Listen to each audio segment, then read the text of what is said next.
桃园的复兴，佮有新竹的尖石甲五峰，是水蜜桃的重要产区。不过，水蜜桃常常去予野定，农民当就爱暗时去果子园拍野。那桃园的农改场是开发出一种电火，予野唔敢过来，水蜜桃的产量嘛稳定落来。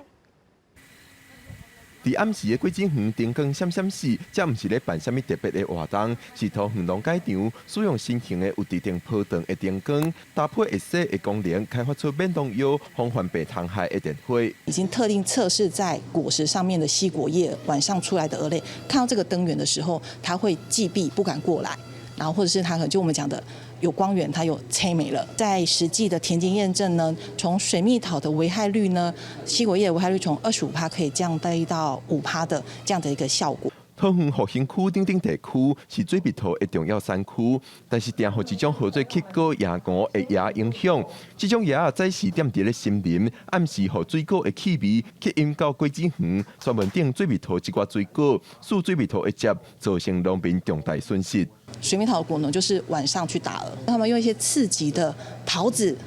挂在外围去诱引它，它就到外面打蛾。你要知道虫怎么来。然后接下来这个产品有效之后怎么部件，